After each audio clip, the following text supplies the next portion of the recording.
Good afternoon or evening, everybody, and welcome back to another weather forecast by Weather Forecast. And I know it's been a while since I've posted. I've been promising to get back to my normal schedule, but boy, it's been hard.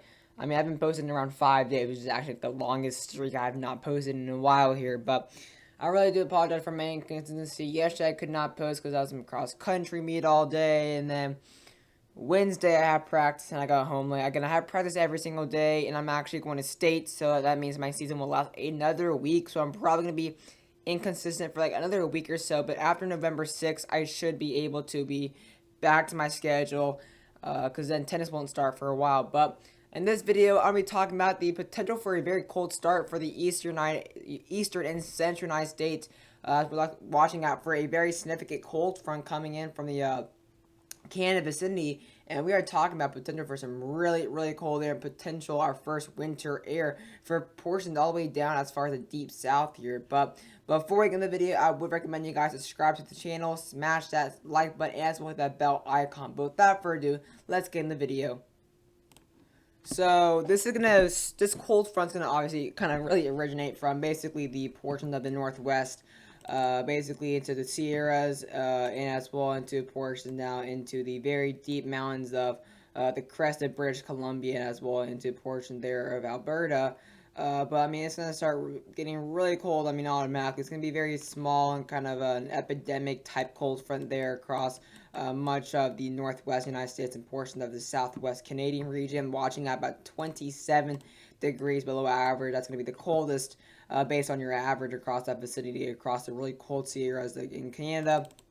But as we now get closer towards now November 1st here, so it's actually kind of bringing some really, really cold air across the northwest United States on Halloween Day. But as we get towards November 1st, going to get as cold as 31 degrees below average. And basically November 1st, we're going to be seeing some widespread, kind of spotty and scattered areas of below average across the eastern and central United States for the first day of November. As we get towards November 2nd, the following day, this cold front can start kind of making its way towards the south. They're going to be seeing obviously a high pressure moving associated with this cold front. We're going to be seeing some really cold and dry air across the northern United States. And look, as we now get towards November 3rd, the following day, this cold front really makes its way down to the very deep south across the Oklahoma region, Texas. We're going to be seeing a widespread around 9 to around 15 degrees below average across the main area, across all the way from the Great Lakes and Canadian border down to the Mexico border. But here's what this cold front starts to really become significant there. Now by November 4th, we're seeing some really widespread cold air now all the way from Maine down into the Canadian or into the Mexico border there with Texas. Going to be seeing some very widespread cold air of areas of basically around 20 degrees below average. Going to be seeing some really, really cold air.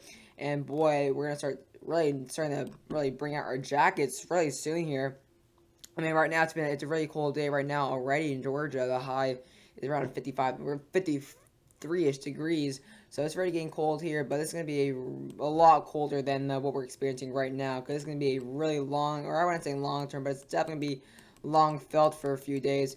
Here by November 6th, seeing that really widespread cold air continuing here. I actually have a race November 6th on the morning, so I'm going to be running some really, really, really cold weather here in Georgia. I mean, I may be running in the 30s, which is definitely not something you think about when you're in the cross country in the deep south. But widespread cold air still from the central United States, but now the actual hearth of this is now migrating towards the eastern United States there across the Appalachian Mountains as well into the areas of tri-state.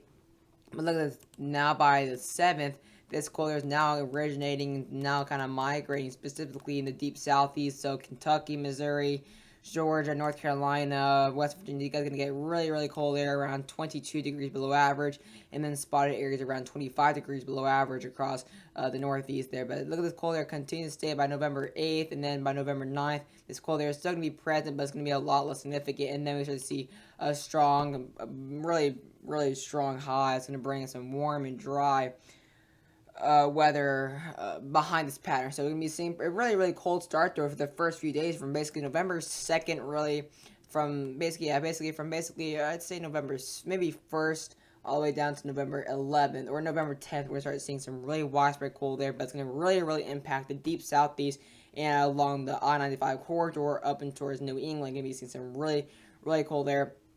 But let's now get into the actual temperature, the actual real-time temperature forecast. So, like I said, this cold air will actually really originate across the northwest United States and southwest Canadian region, and it's going to really start to become apparent as a cold front and really be noticeable compared to the average on Halloween night. Going to be seeing some really cold temperatures around.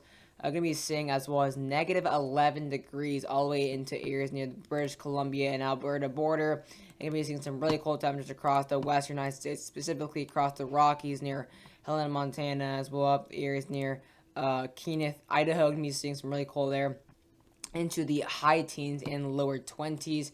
And of course, these temperatures will continue to drop as we get towards the following day, November 1st. You can see this cold air now. This cold front starts to become a little bit more widespread, making its way a little bit further east. We're now seeing some really cold temperatures into areas near Wyoming. Going to be seeing into the single digits. Going to get into the mid 20s across the upper Midwest, and of course, still seeing those negative digits across the deep Northwest. And of course, we're seeing that really cold air as we see a stubborn southeastern ridge kind of stay in place across the southeast. Going to be seeing some pretty warm temperatures, some 70s in the first day of November. But as we quickly now go into November 2nd, it's going to be noticeably colder. Let's get towards the high November 2nd. You can see it's noticeably a lot cooler across the southeast here as this cold front makes its way now. But on November 3rd, there you see these temperatures are now becoming widespread across these cold temperatures are really becoming widespread across now all the northern United States, seeing now some 30s across the northeast, and as well getting some widespread 30s across the vicinity. And then of course, as we get towards the 5th, now going to start seeing some a lot cooler air now to the southeast. Going to be seeing some lows now into the upper 30s and lower 40s. Now seeing the areas near the overall Poconos area in Pennsylvania, as well across the crest of the Virginia, is going to be seeing some spotty low 30s and below freezing temperatures. But really going to start getting some noticeably cold temperatures on the 7th. Look at that, the 9th to 7th, going to get some below freezing temperatures all the way down into Georgia and Alabama. Going to be seeing some really cold air. This is definitely going to be welcoming the eastern United States, specifically the southeast, into November. But I hope you guys enjoyed the video, and I'll see you guys later.